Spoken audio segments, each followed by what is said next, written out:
పెట్టారు. దక్షిణామూర్తి అనడానికి కారణం రెండు నిర్వచనాలు చెప్పారు. దక్షిణశ్చాస్యౌ అమూర్తిశ్చ దక్షిణామూర్తి, అది మొదటి నిర్వచనం. ఆయన దక్షిణము అంటే కేవలం దక్షిణ దిక్కు అని కాదు, సమర్థత అని. అబ్బా, ఆయన దక్షత వేరండి అంటారు. దక్షిణలోంచి దక్షత, చాలా సమర్థుడు, అపారమైన సమర్థత. ఆయన శక్తి లెక్క కట్టడం ఎవరికీ సాధ్యం కాదు. అందుకే దక్షిణామూర్తి యందు శక్తి అణిగిపోతుంది. అమ్మవారు ఆయనలో అణిగిపోతుంది.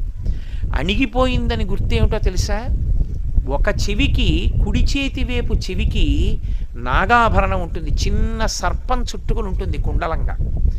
ఒకవైపు చెవికి స్త్రీ సంబంధమైనటువంటి కర్ణాభరణం ఉంటుంది. ఇప్పుడు మనకు వచ్చిన దక్షిణామూర్తి పరమవైదికమై శాస్త్ర ప్రకారం కాంచీ క్షేత్రంలో తయారైన మూర్తి.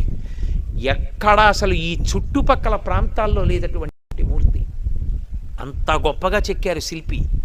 ఒక చెవికి కర్ణాభరణం సర్పమైతే ఒక చెవికి అమ్మవారి కర్ణాభరణం ఉంటుంది, వజ్రతాటంకంతో కూడుకున్నదై ఉంటుంది. అంటే శక్తి అణిగిపోయింది ఎడం పక్కన అని గుర్తు. అందుకుని సశక్తియుతుడు.